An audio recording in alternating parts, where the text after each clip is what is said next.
rasa mahabbah kita kepada beliau, kepada ahli keluarga beliau, kepada sahabat-sahabat beliau, dan kepada umat beliau sampai hari kiamat. Kemudian usaha menghidupkan sunnah-sunnah beliau di setiap saat dan keadaan kita, dan usaha memperbanyak membaca salawat dan salam kepada beliau. Maka insyaallah kita sama-sama baca salawat.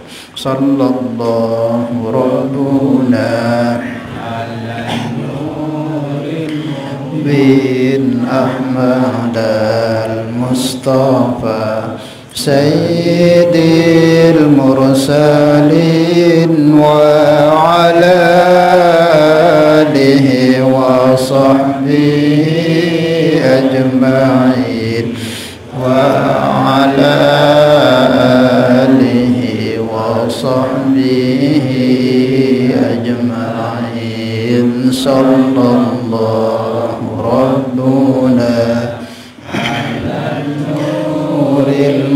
المبين أحمد المصطفى سيد المرسلين وعلى آله وصحبه أجمعين وعلى آله وصحبه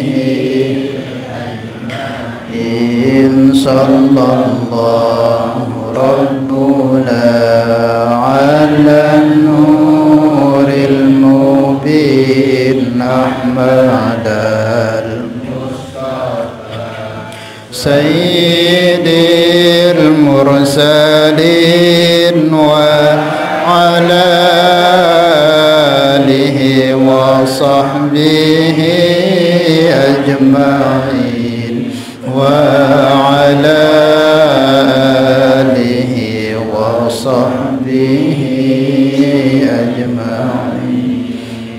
بسم الله الرحمن الرحيم. إلى حضرة النبي المصطفى رسول الله صلى الله عليه وسلم وعلى آله وأزواجه وذرية الصحابة وأتباعه وإلى حضرة جميع إخوانهم الأنبياء والمرسلين وشر الصالحين أولياء المقربين وعلماء العاملين وخصوصا لمصنف هذا الكتاب شاء لله لهم الفاتحة. بسم الله. Ya karena mereka nasta'in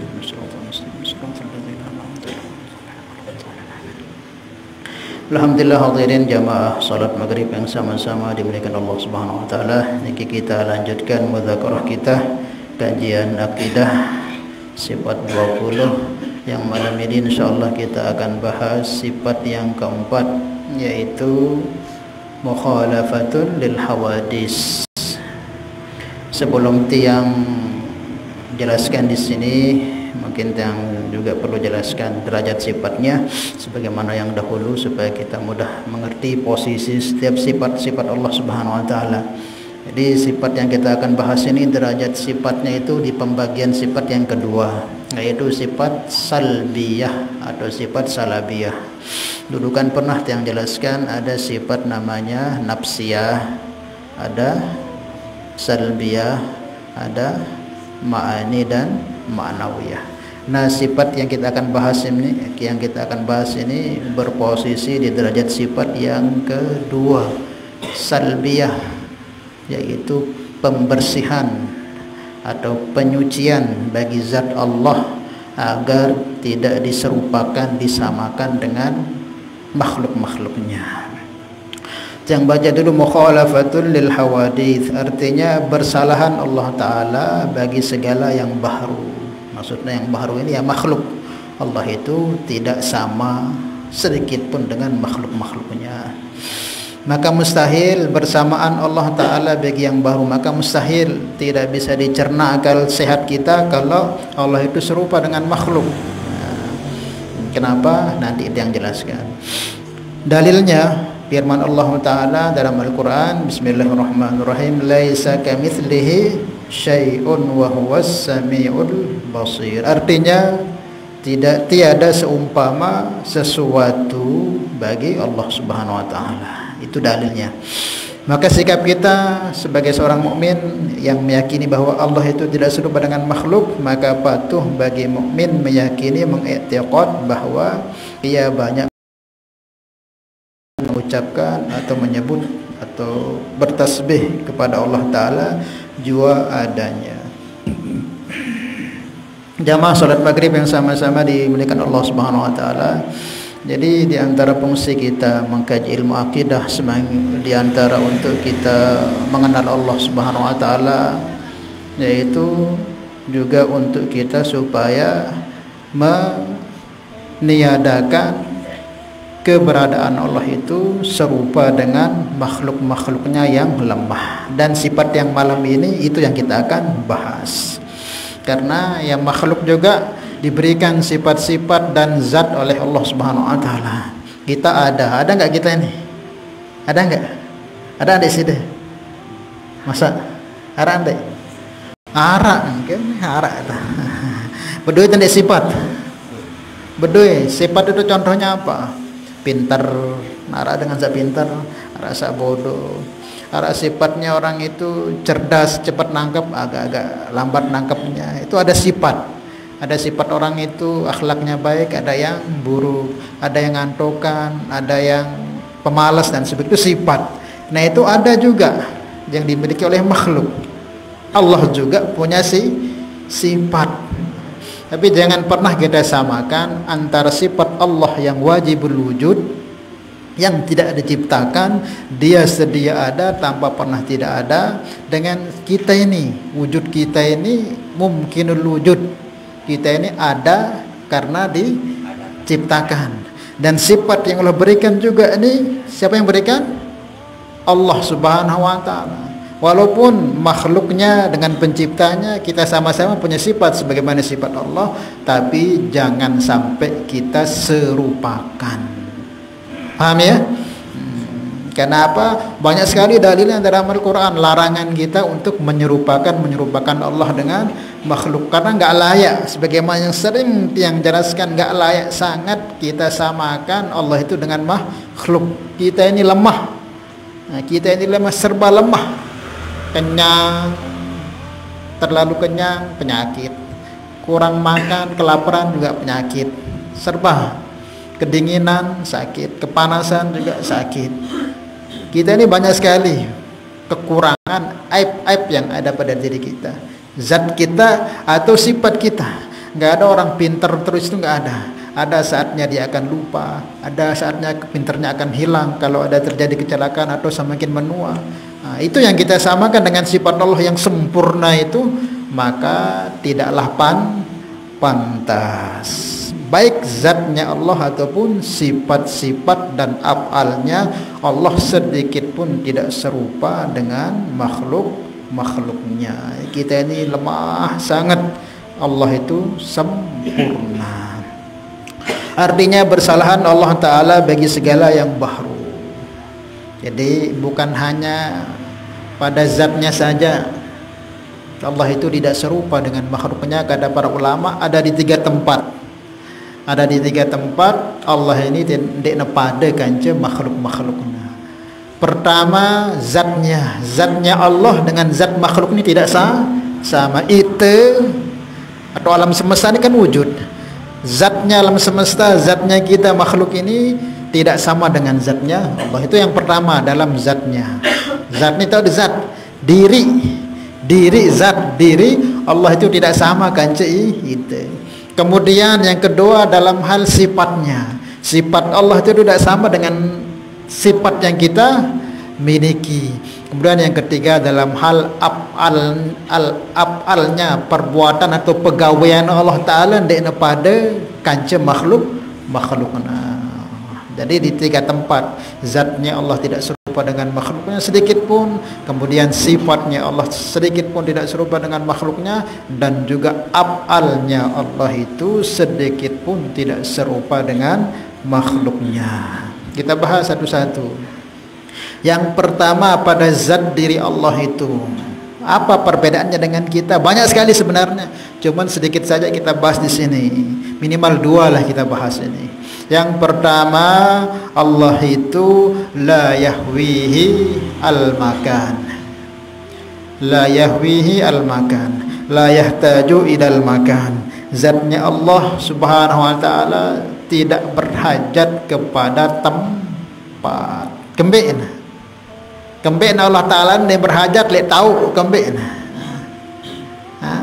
Karena keberadaan Allah itu sebelum ada tempat. Sedik mana tempat alam semesta ini Allah wahara. Sebelum ada tempat atau sebelum ada kata-kata tempat itu dibuat, diciptakan oleh Allah, Allah sudah ada di azalinya. La yahwihi makan. Dalam hadis sebutkan Allah itu sangat tidak berhajat kepada tempat. Maka jangan kita katakan sebagian orang-orang tasawuf mengatakan qalbun mu'minin baitullah, tasawuf yang berlebihan. Allah itu bertempat di hatinya orang-orang mukmin. Kalau diyakini tempat, hakiki tempat, zat Allah bertempat di situ, bisa rusak akidahnya. Bisa rusak akidahnya. Karena Allah itu sebelum ada tempat, kata-kata tempat Allah sudah ada. Allahu Sayyidina Ali Imam Malik dia mengatakan Allahu wala makan wa huwal an ma kana alaihi kan. Allah itu ada sebelum ada yang ada ini.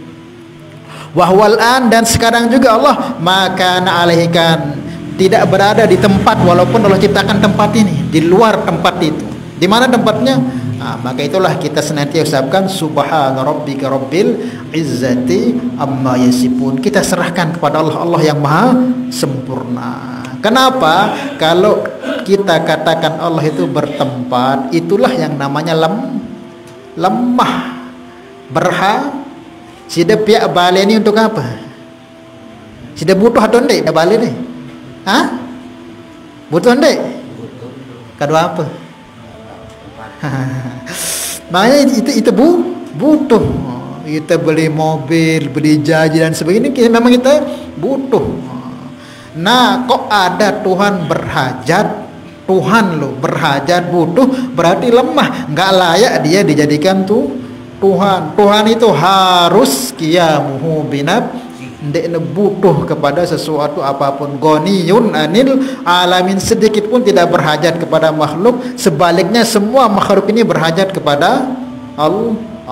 Maka kalau katakan Allah bertempat, berarti pada merita, pada pandangan lemah, maka itu tidak layak. Tapi Ustaz, ada di Al-Quran kan itu Allah menyebutkan Ar-Rahmanu 'alar arsyis tawa. Allah itu bersemayam di atas arsy. Kan itu bertempat. Jangan dulu kamu katakan itu maknanya tempat. Jangan. Nah, sering ini disalah tafsirkan ini oleh sebagian saudara-saudara kita, muslim kita yang mungkin agak beda paham dengan kita. Mereka pokoknya ya bertempat sudah Allah Ta'ala itu di arsy, karena berpatokan dengan ayat ini. Allah itu bersemayam di atas arsy. Nah, oleh para ulama-ulama kita yang ahli sunnah wal jamaah, beliau-beliau itu sebenarnya nggak mau mentakwil. Maka ada istilah tafwid dalam ilmu akidah itu, ada istilah takwil. Kalau tafwid ini penting juga sudah tahu nih. Kalau tafwid itu serahan, maknanya utuh-utuh joko Allah Ta'ala. Pokoknya Allah saya tahu dirinya berbentan bersemayam no. Tidak terbau urus-urus campur itu kan urusan Tuhan. Itu ulama dahulu itu diserahkan kepada Allah. Pokoknya kita nggak yakini Allah itu bertempat, pokoknya bersemayam itu kayak apa Allah yang lebih tahu. Cuman ulama-ulama kita yang sekarang ini ditakwilnya kenapa? Karena munculnya penakwil yang menyesatkan. Ada muncul penakwil yang mengatakan pokoknya Allah yang bertempat li arsy. Nah, maka karena takwil ini membahayakan ini, karena menganggap Allah itu lemah, menganggap Allah itu butuh, serupa dengan makhluknya jadinya. Makanya ulama-ulama ahli sunnah sebenarnya nggak mau menggubris ayat ini, karena adanya takwil yang aneh-aneh, takut nanti umat tersesat akidahnya, maka ditakwil lah. Maka makna yang benar istawa itu banyak sekali sebenarnya.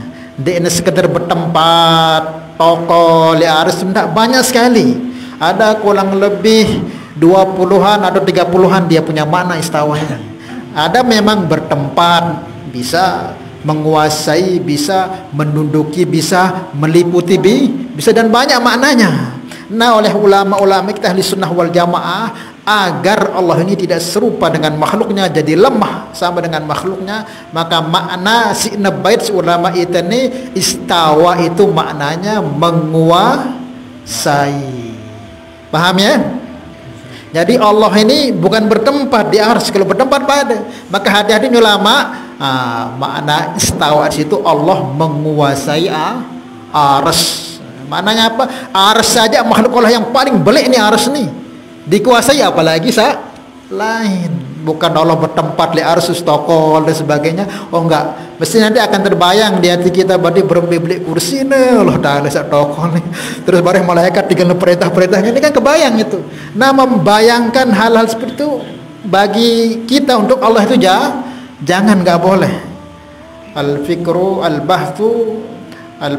bahthu an zatihi jalla wa ala kufrun wa syirkun. Memikir-mikirkan, membayang-bayangkan Allah itu berarti ngene beri di aras no, ngene beri jempol naik ngene entar bontek-kontek. Nah, itu enggak boleh, bisa menyebabkan kufur dan kesyirikan. Bisa kita maknakan menguasai juga bisa, atau bisa kita maknakan meliputi. Selamat jadinya kita. Selamat kita enggak nyerupakan Allah dengan makhluk. Paham ini ibu-ibu? Sangat penting ini masalah akidah. Namun akidah ketene rusak, denara gunanya amal syariat nih, karena pondasi asasnya itu sede. Makanya dulu Nabi itu menanamkan akidah itu, akidah kekuatan keimanan ini 12 tahun sebelum ada perintah sholat. Nah, makanya perlu kita mengkaji ilmu akidah yang benar sesuai yang diarahkan oleh para guru-guru kita, yang mereka ngambil dari para sahabat sampai ke yang mulia baginda Mustafa Muhammad sallallahu alaihi wasallam. Jadi apa maknanya lamun ar-Rahman al-Istawa itu Allah bertempat atau menguasai? Hah? Ibu-ibu, bapak, apa maknanya? Menguasai. Allah menguasai harus itu. Nah, ini kita ahli sunnah wal jamaah, ada itu selamat keimanan kita kepada Allah itu tidak menyerupakan Allah dengan makhluknya yang lemah. Paham ya? Itu yang kedua. Kemudian wala yastamilu alaihi zaman, dan Allah itu zatnya tidak terikat dengan waktu. Enggak terikat dengan waktu. Yang terikat dengan waktu kita, karena Allah itu adanya tanpa permulaan, tanpa diciptakan. Dia selalu adanya. Kita ini ada namanya makhluk yang pertama siapa? Nur Muhammad. Ada namanya manusia pertama, namanya Nabi Adam. Ada, karena namanya zaman ini hanya dinisbatkan kepada makhluk. Nah, kita berada di mana nih? Awal zaman atau akhir zaman? Akhir zaman. Kita ini umat akhir zaman yang paling akhir. Jadi umat akhir zaman yang awal akhir zaman itu tuh para sahabat itu. Itu umat akhir zaman yang awal, karena Nabi kita ini Nabi Muhammad Nabi akhir zaman. Maka umat yang pertama akhir zaman itu sahabat. Nah, kita ini umat akhir zaman yang paling akhir. Berarti jarak kita dengan hancurnya alam semesta ini sudah dekat. Jarak kita dengan kemunculan huru hara fitnah akhir zaman ini semakin dekat. Angka dendik telalela di sahabat doang deh ceritakan masalah huru hara hari kiamat, dajjal dan sebagainya. Ketakutan sahabat itu. Pernah Nabi ceramah di hadapan para sahabat menceritakan tentang dajjal. Saking takutnya sahabat sampai sahabat ini merapat, karena takut-takutnya dajjal itu keluar dari belakang mereka. Itu saking takutnya, padahal jauh sekali zamannya itu nih. Wah, kurang lebih kadang pira-pira tahun lah malik ini.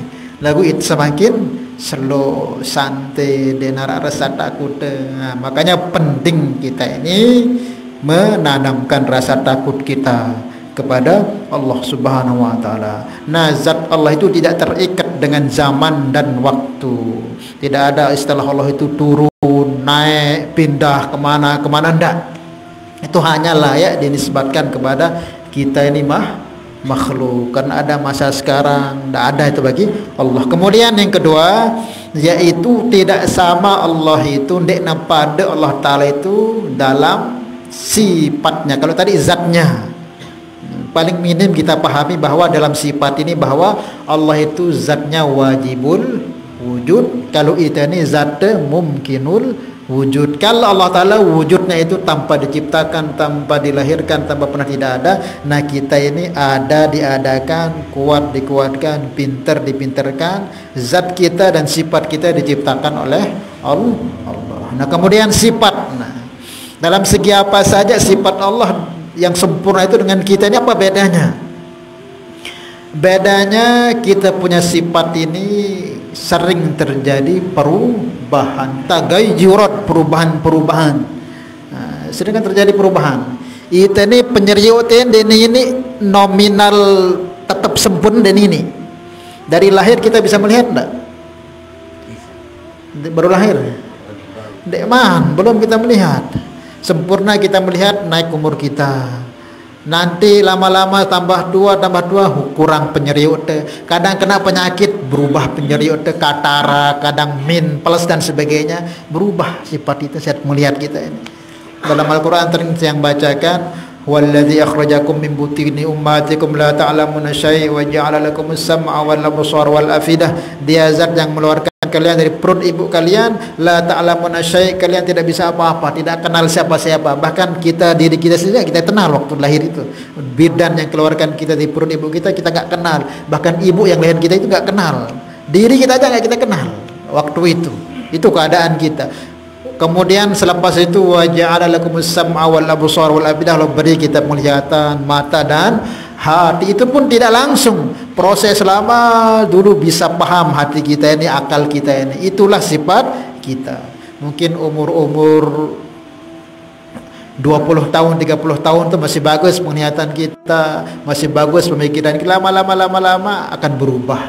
Nah begitulah sifat yang dimiliki oleh makhluk. Nah Allah itu enggak. Sama basar, kudrat, iradah, ilmu, hayat, semua kalamnya itu tidak pernah terjadi perubahan sedikit pun. Allah tidak akan pernah zatnya itu ngantuk, tidak akan pernah lelah, capek, lupa, sakit, bingung mengurus hamba-hambanya, tidak akan pernah terjadi. Nah yang terjadi perubahan-perubahan sifat seperti itu bagi kita. Nah mungkin dia berdengah paham seberapa yang disugur apa ni ustaz beruno. Ya ran sifat itu no. Ya ran sifat makhluk. Maka tiara ni itu ni baharu sifat itu pelupa dan luwek salah tu. Mahal khata' wa nisyan, tempatnya salah kan lupa itu ni kan, kembek ni kan itu memang lemah, sendek pernah tersentuh hal-hal seperti itu. Sifatnya hanyalah sifat Allah. Bahkan nanti hari kiamat itu pada lupa dengan segala bentuk kemaksiatan yang kita buat, tapi Allah sedikit pun tidak pernah lupa dengan apa yang telah kita buat di dunia ini. Besok akan diperlihatkan semua detail ketika kamu sendirian di keramaian, di hatimu apa kesimpan, itu dibuka oleh Allah. Sementara kita lupa. Kita kan lupa. Dia tahu pira kali terbuat maksiat lagu dalam teka Tuhan. Karang buat maksiat, karang pira kali. Dek tahu pira kali padahal itu saga gawe ini. Lagu bagi Allah itu diproses, nanti semua akan ditahu oleh Allah berapa jumlah maksiat. Jangankan maksiat, setiap kedipan mata kita ini diketahui oleh Allah. Ni aku ciptakan si fulan ini berapa kali kedipan mata dia akan kedipkan, baru dia akan meninggal. Tidak akan lebih itu ditentukan oleh Allah, dia akan meninggal. Kalau dikasih mungkin miliaran kali akan kedip, bisa meninggal. Nggak akan bisa lebih dari miliar kali. Nah itu kelebihan kesempurnaan sifat dan zat Allah Subhanahu wa taala. Kemudian yang terakhir yaitu dalam af'alnya, dalam perbuatannya Allah. Allah itu dalam perbuatan tidak butuh kepada apapun, tidak butuh kepada alat, tidak butuh kepada apapun. Hanya Allah katakan kun fayakun. Cukup bagi Allah katakan kun fayakun. Jadi sebenarnya enggak perlu juga Allah katakan kun dalam menciptakan itu. Kata-kata kun ini untuk adik mudah faham si makhluk-makhluk ni, manusia ni begitu mudahnya Allah ciptakan segala sesuatu hanya dengan kun bi. Sebenarnya tanpa kun aja Allah mampu laku. Dia tahu ini faham bareh kok tanpa kun tu gimana. Makanya Allah sebut idza arada syai'an ay yaqula lahu kun fayakun. Jika Allah ingin menghendaki sesuatu, maka cukup bagi Allah dengan kun jadi fayakun, maka jadi. Maka ulama katakan itu saking mudahnya Allah membuat segala-galanya ini. Nah kita ini butuh alat. Mau makan butuh alat yang namanya tangan, butuh mulut. Mau ngelihat butuh daripada mata. Sudah apa pegawai anda? Apa pegawai anda? Tukang? Apa? Petani. Ngarat sampai. Arak tukang lah itu. Arak tukang. Arak. Tukang. Nah, lamarat tukang lete suruh ia pihak balik kan. Suruh ia pihak balik beng semen, beng loh, beng semen, beng gres, beng apa malik semen gres kanca bate. Lagu dedek beng sokop, dedek beng cepang, dedek beng apa pokoknya ini jari. Ini jari? Dek nini karena ya tane dek terbau lepas leman alat. Dendek na piak barangan no tanyeriok doa ni harus terbede apa alatnya? Nih mata. Lamun ta mau memegang sesuatu, dek terbau angan terdoa bila kuda makan ni dia na bau. Harus tangan. Jadi saking lemahnya kita ni apapun yang dikehendaki itu butuh kepada alat. Lamun temele agak jelapan, lamun temele lalu jauh masjid agak seluar, lampak entah. Mele sejelapan, kaduk naik pelai. Mele sejelapan malik, butuh alat alat sejelapan malik. Mau terus sejelapan malik.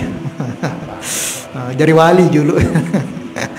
Jadi seperti itulah kita ini, apapun yang kita inginkan di dunia ini butuh nggak bisa lepas kita dengan alat. Kembali karena kita ini lemah. Allah itu menciptakan apa saja neken ni hancuran alam semesta Allah Taala jemaah nerubah malik seketika itu jadi neken matian Allah Taala sikit-sikit manusia jemaah dengan Allah bangkitkan suruh bangkit semua tanpa terkecuali.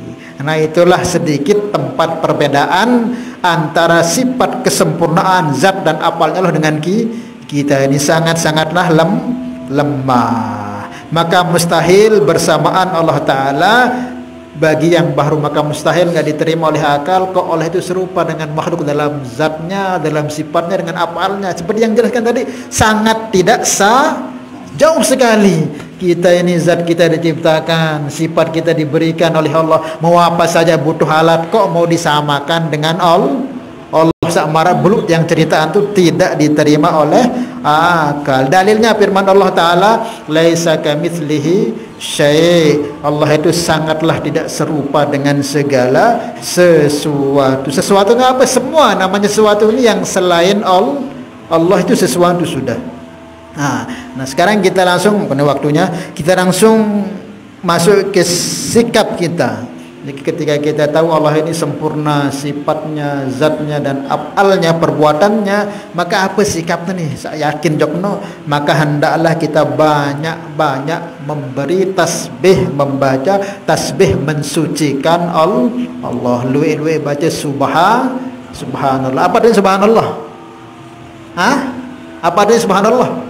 Nah ini ada subhanallah dari doa artinya apa artinya? Maha benar Allah.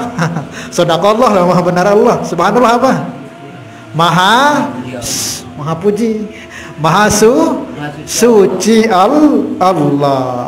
Maha suci Allah. Apa ena si kesucian Allah Ta'ala oleh man B.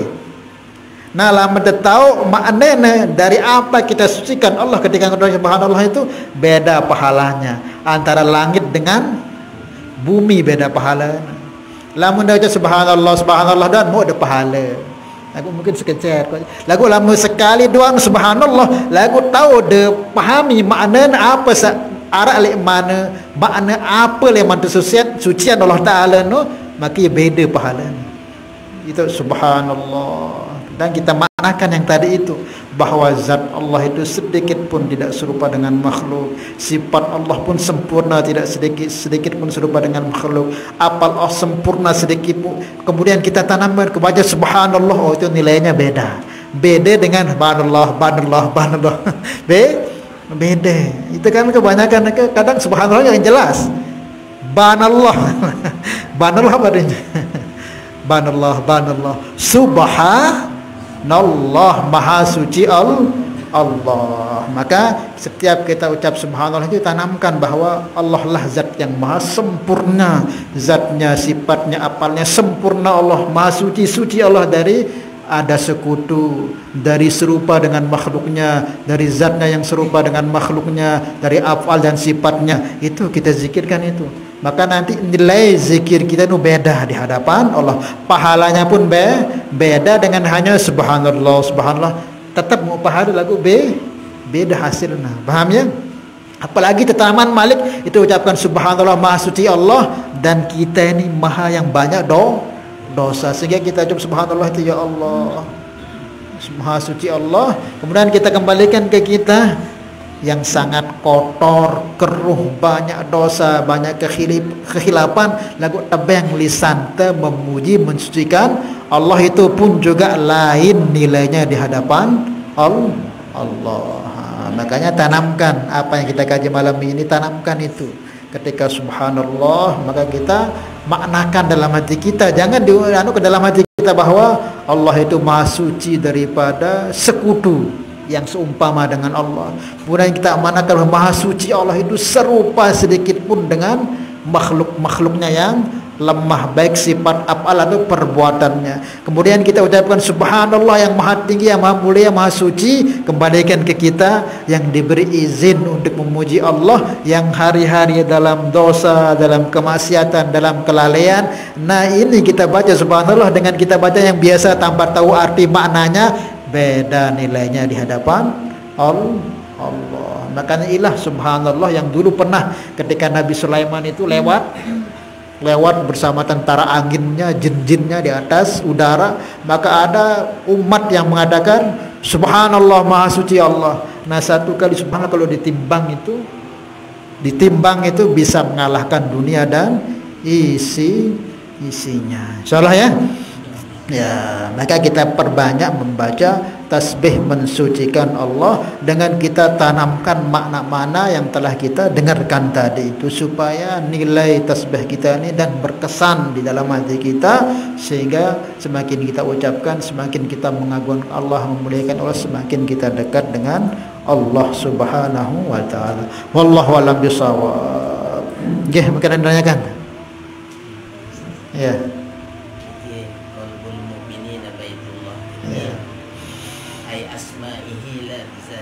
Iya. Iya.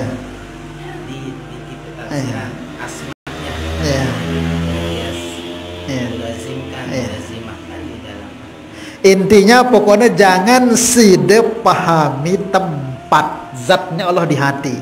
Kalau saya tanamkan mungkin asma Allah di hati kita, atau tempat berkumpulnya cahaya nur Allah Subhanahu wa taala, boleh saja, tapi jangan side monoton sudah dikatakan ya Allah yang bertempat oleh itu, Allah yang maha besar, yang besaran yang lebih aras, kok bisa? Berarti kalau Allah bertempat di hati mukmin, berarti pilih dari Allah Taala. Niara Allah na pilih jadi. Dan bukan manusia juga, banyak juga makhluk-makhluk yang lain yang punya hati. Jadi enggak seperti itu. Jadi bisa dikatakan tempat pancaran tajallinya Allah. Maknanya apa? Semakin bersih hati kita, semakin kita mengenal Allah, tempat pancaran. Kenapa? Karena hati ini yang pertama dipandang oleh Allah sebelum pandang kita punya rupa. Allah dan serius amalan te bagus den nanti itu dilihat. Pertama hati itu dulu. Lamun hati ini bersih leman kesyirikan, bersih leman kemunafikan, bersih leman ketakaburan, sum'ah, hasad, dengki, baru ditengok amal. Lagu lamun hati ini harak syirikna, harak munafikna, harak ngene nanti amal-amal itu tak ada guna. Paham ya? Nah, bisa dimanakan bahwa tempat pandangan Allah, atau bisa tempat asma'nya Allah, bisa juga. Asal yang enggak boleh kita maknakan tempat Allah letterlek pokok Allah bertempat oleh atin tuh. Wah, ini bisa rusak, bisa kafir karena menganggap Allah bertempat. Ya. Iki untuk awal wajibun iki. Iya. Makrifat iki. Iya. Apakah rata-rata iki makrifat bil asma. Nah, nika untuk mampu sampai ke makrifat bizat, akal ini mungkin sulit. Apakah tetap dalam keadaan berdosa niki lamun sekedar asma. Makanya kan supaya kita kan tahapannya untuk makrifat yang sempurna kalau dalam ilmu akidah nih kan untuk mengenal Allah dengan akal terpahami bahwa dia mungkin dalam semesta ada sendiri mesti ada penciptanya. Nah lagu lamun temelekan Allah secara mantap lagi itu bukan kita pakai akal keluar tapi ke dalam diri kita, kaji diri mesa. Orang yang bisa memahami dirinya, kenal dirinya, pasti dia akan kenal Tuhannya. Makanya ada istilahnya dalam tasawuf itu man aropa nafsahu faqad aropa rabbahu. Saya kenal diri ini pasti dia akan kenal Tuhan. Orang yang bisa berdamai dengan dirinya pasti akan bisa berdamai dengan siapapun. Nah kembali tadi berdamai kanca semeton, kanca anak, kanca senyum, kanca batur karena di tempat kenal diri itu. Dalam Tuhan kenal diri itu ini terkenal Tuhan akan pahami dalam setiap gerak-gerik makhluk ini ada gerak-gerik, ada kontrol, ada qudrah iradah Allah Subhanahu wa taala. Maka dalam hal akidah keluar kita, pakai akal kita keluar memikirkan alam semesta ini semua, nanti kita akan menemukan ada zat yang sempurna yang menciptakan. Tapi kalau kita mau kenal Allah lebih lagi, itu bukan keluar lagi ke dalam, nanti itu namanya ilmu tasawuf, itulah namanya ilmu ihsan. Ada akidah, ada syariat, ada namanya tasawuf. Jadi untuk mengenal lebih Allah Ta'ala perlu ngaji tasawuf itu apa? Ngaji untuk kenal diri, kenal laten apa sifat-sifat buruk kelara le aten ini kan ilui. Lamun terkenal no insyaallah bau terkenal Allah. Kembe dia tahu kenal Allah kan ilui penyakit le ini nih, le aten nih. Ibarat ulama, hati kita ibarat cermin. Ibarat cermin. Lamun cermin ni dakat terganteng lagu oleh cermin ni luwe teklikitne, luwe kerepokne, bagus deh hasilnya. Hah? Mungkin saya ganteng dari hantu.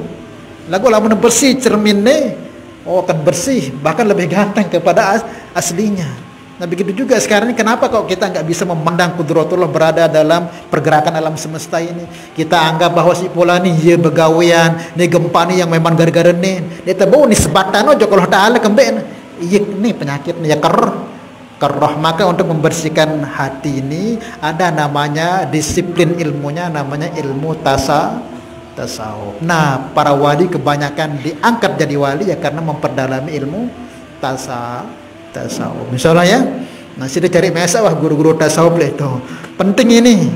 Dan orang kok ndak pernah mengkaji ilmu tasawuf, kata Imam Syekh Hasan Sazaili, dikhawatirkan nanti matinya dalam keadaan su'ul khotimah karena luwe Tuhan masih ada le diri tene keakuan, aku epi harta, aku epi anak, aku epi ilmu, aku epi masih luwe nih. Lamun dia terhilangkan nih bahaya. Maka sedikit-sedikit kaji di seselo kan banyak itu kita ngaji tasawuf itu datang le itu.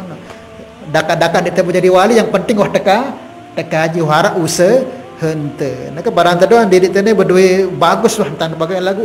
No to tidak daman, no to tidak senang. Nah ini sudah berantas itu tasawuf nih. Penyakit ini. Lamun dia bersih bahaya. Sakit doang sifat sombong sebesar zarah terjauh mati, ambun surga doang dia temu apalagi jatah. Tama yes perlu kaji le ilmu tasawuf. Paham deh? Mudah-mudahan Allah berikan kepahaman kepada kita untuk kita bisa amal dan sampaikan. Al-hadhihi niyah al-Fatihah.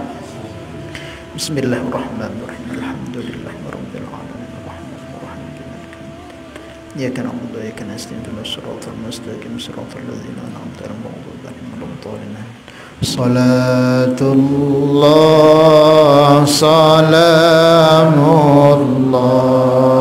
ala taha Rasulillah. Salatullah salamullah alaihi Yasin Habibillah tawassalna bismillah wa bil hadi rasulillah wa kulli mujahidin lillah bi ahlil badri ya Subhanallah bihamdi, subhanallah wa bihamdika, asyhadu an la ilaha illa anta, astaghfiruka wa atubu ilaik. Wassalamualaikum warahmatullahi wabarakatuh.